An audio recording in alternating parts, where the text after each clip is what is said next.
C'est le récit de l'ascension et de la chute d'un jeune homme aux prises avec le diable et ses promesses d'argent et de bonheur facile.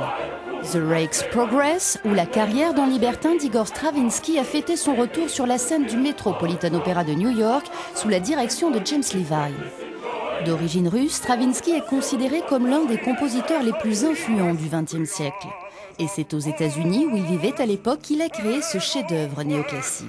Par un tour de passe-passe, le diabolique Nick Shadow réussit à convaincre Tom Rockwell de quitter sa fiancée pour goûter à la frivolité de la vie en ville. S'ensuit une spirale de débauche mortifère. Le but ultime de Nick, c'est de s'emparer de l'âme de Tom Rockwell.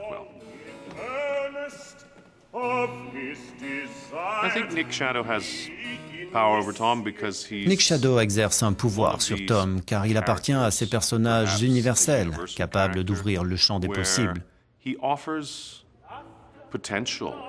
d'offrir l'opportunité de jouir de la vie sans trop d'efforts.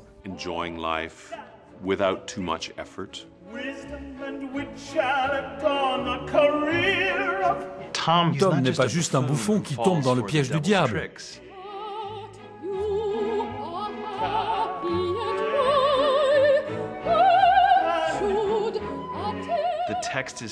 Le livret est si brillant, si pétillant, et Stravinsky a cette façon unique d'apporter de la complexité à cet homme qui est vif, exalté et tout naturellement mal avisé.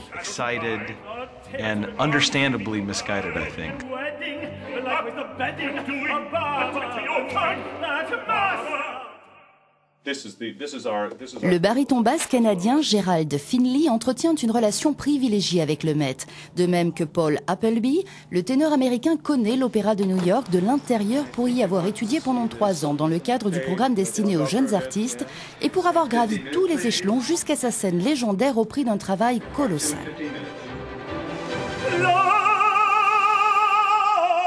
La pression d'être dans un endroit comme le Met est très formatrice. Et si vous tenez le coup, et ce n'est pas le cas de tout le monde, vous en ressortez plus fort. En fait, ça passe ou ça casse.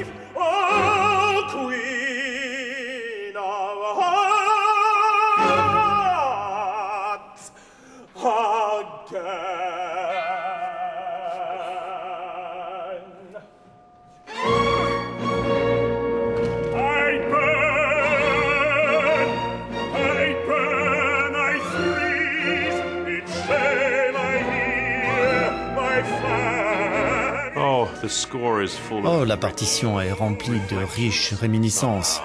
On peut entendre Bach, Mozart, Haydn. Mais il ne s'agit jamais d'une pâle copie, tout est passé au filtre merveilleux de Stravinsky. Il y a toujours une forme de surprise ou d'enrichissement. On fait un voyage extraordinaire entre les grands classiques et les comédies musicales américaines.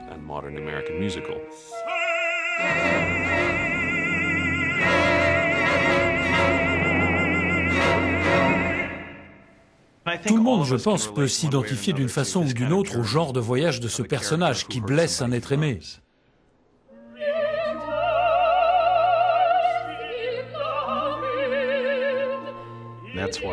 Et c'est pour cela que la fin est si émouvante. Lorsque Tom Rockwell essaie de se faire pardonner, on peut tous se retrouver dans ce sentiment de regret.